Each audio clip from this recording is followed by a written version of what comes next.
మధ్యప్రాచ్యంలో ఉద్రిక్తతలు గరిష్ట స్థాయి చేరుకున్న నేపథ్యంలో రష్యా అధ్యక్షుడు Vladimir Putin Iran supreme leader Ayatollah Ali ఖమేనీకి బలమైన మద్దతు తెలిపారు. రష్యన్ యుద్ధ నౌకలు ఇరాన్ పోర్టులకు చేరుకుని joint naval ఎక్సర్సైజులో పాల్గొంటున్నాయి.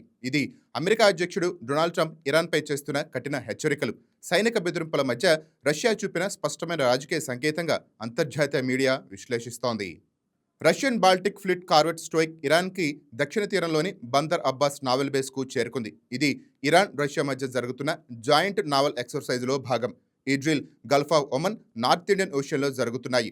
Iran navy spokesperson rear admiral ప్రకారం ఈ మాన్యువర్లు maritime security, anti terrorism, vessel protection ఆపరేషన్పై దృష్టి సారిస్తాయి.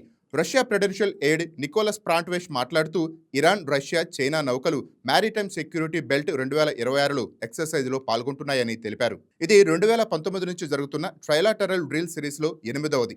ఇరాన్ ఇటీవల స్ట్రైట్ ఆఫ్ హార్మౌజ్లో smart control of the strait of Hormuz అనే ప్రాంతం డీల్స్ నిర్వహించింది. ఇందులో లైవ్ ఫైర్ ఎక్సర్సైజులు, ప్రెసిషన్ గైడెడ్ మిసైల్స్, ఎలక్ట్రానిక్ వార్వేవ్ సిస్టమ్స్ ప్రదర్శించారు. ఇరాన్ హార్మజ్ స్ట్రైట్లో కొన్ని భాగాలను తాత్కాలికంగా మూసివేసింది. ఈ నేపథ్యంలో రష్యన్ నౌకలు రాక ఇరాన్కు సైనిక, రాజకీయ మద్దతుగా చూపిస్తున్నారు. ఇరాన్, అమెరికా మధ్య ఉద్రిక్తతలు ఇటీవల మరింతగా పెరిగాయి. ట్రంప్ ఇరాన్ న్యూక్లియర్ ప్రోగ్రాంపై కఠినంగా ఆంక్షలు, సైనిక చర్యల బెదిరింపులకు జారీ చేస్తున్నారు.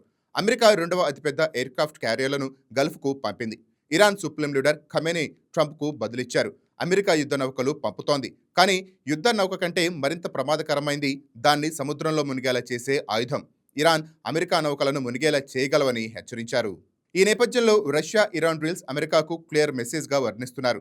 రష్యా ఇరాన్ను ఒంటరిగా వదలదని, అవసరమైతే సైనిక సహాయం అందిస్తుందని సూచన. చైనా కూడా ఈ డ్రిల్స్లో పాల్గొంటోంది. ఇది బ్రిక్స్ దేశాల మధ్య సమన్వయాన్ని చూపిస్తోంది. అమెరికా ఈ డ్రిల్స్ను ప్రొవోకేటివ్గా చూస్తోంది. వైట్ హౌస్, పెంటగాన్ దీన్ని గమనిస్తున్నాయి. ట్రంప్ ఇరాన్తో జెనీవాలోని న్యూక్లియర్ ట్రాక్స్ జరుపుతున్న సైనిక బిల్డప్ కొనసాగిస్తున్నారు. ఇరాన్ మీడియా దీన్ని బలమైన మిత్రతత్వంగా ప్రచారం చేస్తోంది. ఇరాన్ నావీ ఇది మ్యారిటైమ్ సెక్యూరిటీ, టెర్రరిజం వ్యతిరేక చర్యలకు సంబంధించి కాదని చెబుతోంది. రష్యా అధికారికంగా రొటీన్ జాయింట్ ఎక్సర్సైజ్ అని చెబుతోంది, కానీ టైమింగ్ వల్ల రాజకీయ సంకేతంగా చూస్తున్నారు. ఇక మధ్యప్రాచ్య దేశాలు, యూరప్ దేశాలు ఈ డ్రిల్స్ వల్ల యాదృచ్ఛిక ఎస్కలేషన్కు భయపడుతున్నాయి. హర్కజ్ స్టైల్ ప్రపంచం ఆయిల్ ఎక్స్పోర్ట్లో 20% భాగస్వామ్యం కలిగి ఉంది. ఈ ఘటన మధ్యప్రాచ్యంలో ఉద్రిక్తతలకు మరింత పెంచే అవకాశం ఉంది. రష్యా, ఇరాన్, చైనా మిత్రత్వం బలపడుతున్న నేపథ్యంలో అమెరికా తదుపరి చర్యలు ఏమిటని ప్రపంచం ఆసక్తిగా ఎదురుచూస్తోంది. ఈ వ్యవహారం అంతర్జాతీయ రాజకీయాలపై విస్తృతంగా చర్చలకు దారితీస్తోంది.